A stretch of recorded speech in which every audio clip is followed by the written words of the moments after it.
Change a question, change your life. When it comes to planning your life, I want to get you to learn to ask 3 questions now. And the first one is not, what am I going to do? And how many understand why now? Say I. The question you want to ask yourself is, what do I want? What's my outcome? What's my result? The word RPM, the first one, is to get you focused on the target. The target is not the activity. The activity can change. It's what's the result I'm after.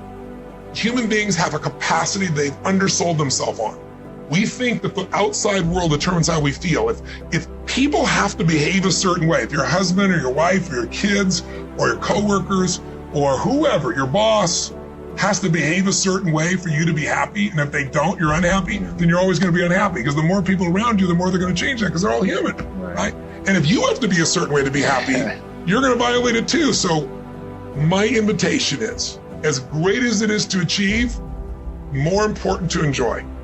And if you can enjoy every moment in that state, when you're feeling loving and playful and passionate and curious and awe, you treat other people 100 times better than when you're feeling frustrated, pissed off, overwhelmed, worried, stressed, or feeling sorry for yourself. You need a strategy, but that's not the first place you should look, and it's the first place all of us look. It's our inherent thing. You want to lose weight? Well, how do I do it? I want to grow my business? How do I do it?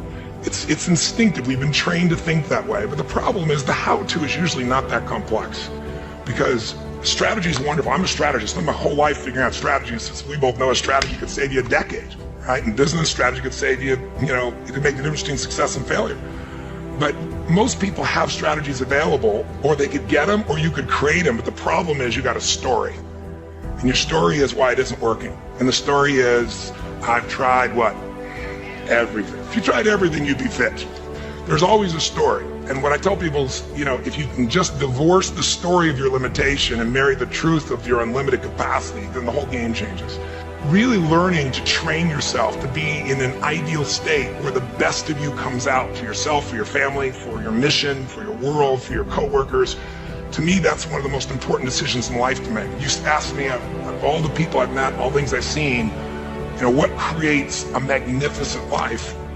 Everybody has goals and dreams that are different. Whatever is right for people is what I want them for themselves. I don't want them to be like me or you or anybody else. I want them to have their dream.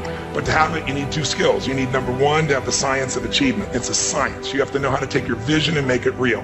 If you know exactly what it is you really want, what you desire, what you're really after, clarity is power. The more clear you are on specifically what you want, the faster your brain can get you there. Did you achieve the outcome? Yeah, when you're that general, you think you're not getting your goal, you are. The way you language your goal, the way you think about it, you're receiving it. All right, so first of all, I just want to talk about the notion of doing hard things. So doing hard things is critically important in terms of earning self-respect, building those calluses on your mind, as David Goggins calls them, to have the ability to stick with something when it gets difficult. It is such an incredibly powerful skill set, and the only way you're going to get it is if you do hard things. Now, I want to be clear that I don't love cold showers. I hate cold showers. Cold showers never got easier. In fact, I would say over time it really began to chip away at my soul. So I did cold showers every day for 1 year and 3 months. I'd promised myself I would do it for a month. So in ending up doing it for 15 months, I was pretty stoked. Now I don't do cold showers anymore, and I'll go back and explain the process I was using when I was doing cold showers. Now what I'm doing is water submersion, so cold water submersion. That I find is way more powerful. It is much more difficult, but in a weird way, it's more enjoyable.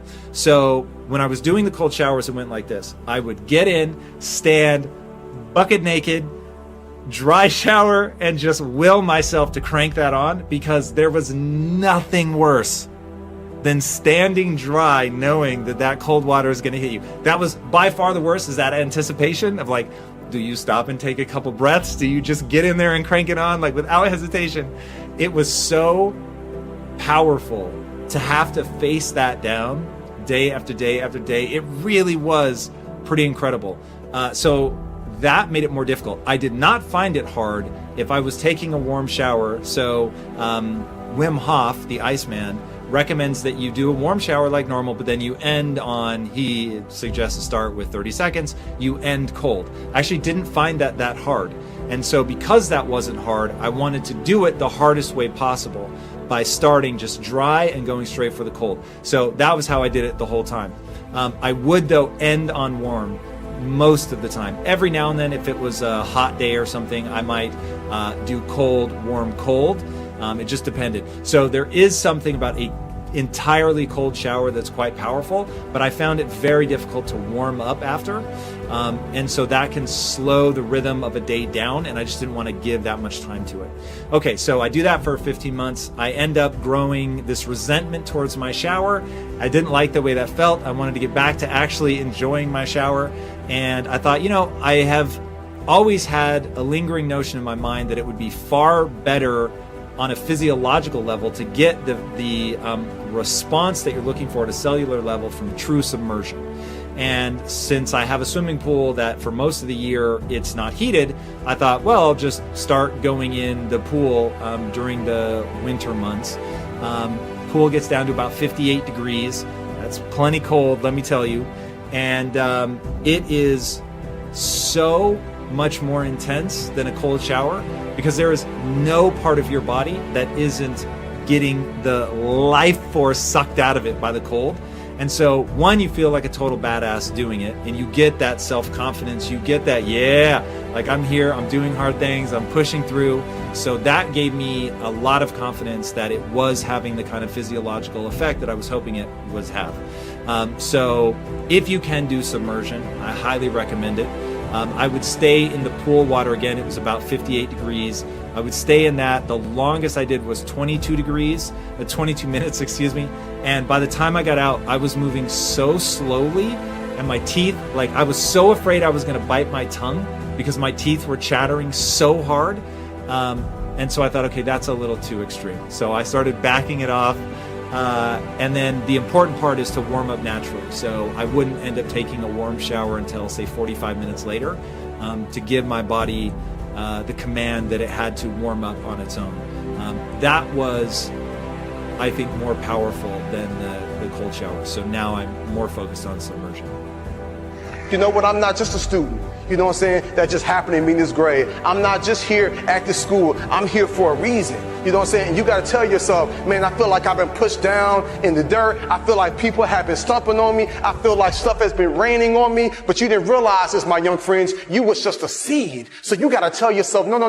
I haven't been pushed down in the dirt, and I haven't been stomped on. I've been planted, and I've been placed in this pot for a reason. And we are at this arena here to be able to have a conversation to say, what does it look like to go to that next level? And so I need you all to do the same thing. When you leave here, if you feel like you're in a weird place, if you feel stuck, if you feel like, you know what, I just feel like I need some help, you get the help you need. That's how you show how strong and how bold and how powerful you are. The fighter jet mentality is that someone who is just determined, relentlessly obsessed in achieving an outcome in the face of all adversity. I've always had this relentless mentality, and if you say I can't do something, if I fail, if I, mess up, it just motivates me even more. I just become even more hungry. At some point, you got to be tired of not being number one. You have to accept what you're not. You have to, and people don't want to do that. That's the only way you can fix it. You have to accept it first before you can go on the journey. As you elevate your aim, you create a judge at the same time. The new ideal, which is an ideal you, becomes a judge because it's above you, right? And then you're terrified of it, maybe. Who they want to be, they act like they are, but they're not because they haven't fixed all this stuff yet. You got to fix this first before we can start our journey in life. Get rid of everything about yourself that isn't perfect. Everything else does. You can either live your dreams or live your fears. And I think the majority of people actually are not living their dreams, but are living their fears. Fear is driving society because that's the only way you can control a society. If you focus on your fear, fear will become your reality. I want to ask you a question. What are your fears? What are you afraid of? What are you scared of? Because we all have fears, don't we? We all suffer from fear. The reason that most people are not living out their true potential is because of fear.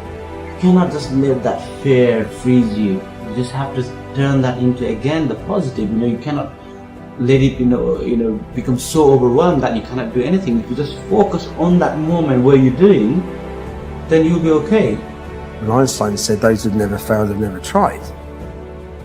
The reason most people don't take action is simple. It's fear. Fear of failure, fear of success. Perfection equals paralysis. In my experience, things hardly ever go perfectly, even if you want it to. The stuff goes wrong. That's just life. When everything seems to be going against you, remember that the airplane takes off against the wind, not with it. Don't just sit there and complain about what I can't do. When you walk this journey, you must know that it's going to go down before it comes up. But when it comes up, it's going to go so much higher than you've ever been. And when you understand the difference between no longer focusing on being a champion and instead of delivering a championship performance, everything will change. Because it's the people who build themselves into someone who can give a championship performance that win.